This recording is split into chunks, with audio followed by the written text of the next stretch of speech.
Bonsoir Demet, la défense turque est donc en plein essor depuis une quinzaine d'années. Quels sont ses points forts?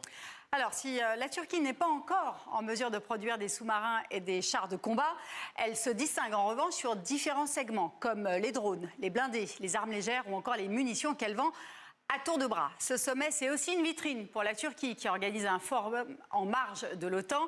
Le matériel turc, vous savez, a plusieurs avantages. Un coût de fabrication raisonnable, des délais de livraison rapides et une efficacité prouvée sur le terrain, notamment en Ukraine, en Syrie ou encore en Azerbaïdjan.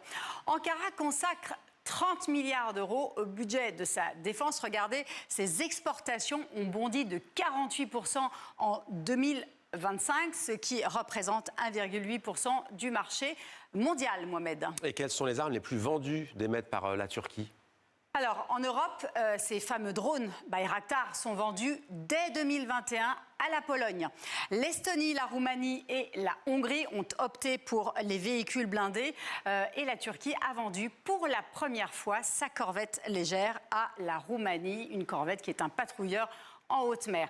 Hors UE, Ankara coopère notamment avec le Royaume-Uni sur son futur avion de combat, le Khan, qui entrera en production en 2028 et avec une première livraison attendue en 2030. Mais le problème sur ce projet, c'est que le moteur est américain et la Turquie est soumise à des restrictions. Et c'est là les limites de la Turquie en matière de défense. Et vous voulez parler de la méfiance que suscite la Turquie, j'imagine? Alors, il y a pour ses alliés autant de raisons de coopérer que de s'en méfier. Le premier vrai hic, en l'occurrence pour Washington, apparaît lorsque Ankara se dote du système antimissile russe en 2019. Et puis, il y a eu l'absence de sanctions envers la Russie après l'invasion de l'Ukraine.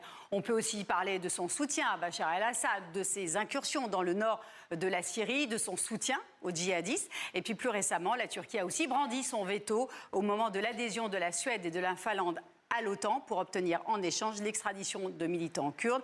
Recep Tayyip Erdogan a aussi dans le passé menacé plusieurs fois les Européens d'ouvrir ses frontières en cas de critique un peu trop virulente de son régime. Et pour finir, en quoi ces positions géopolitiques gênent sa relation avec les autres pays de l'OTAN? On parle de la Turquie. Eh bien, par exemple, le Congrès américain a adopté une loi qui interdit la vente de F-35 à la Turquie. Ce point pourrait se dénouer durant ce sommet. Donald Trump y serait favorable. Et puis les Européens, eux, limitent la participation d'Ankara à ces programmes d'armement. Sa participation ne peut excéder 35%.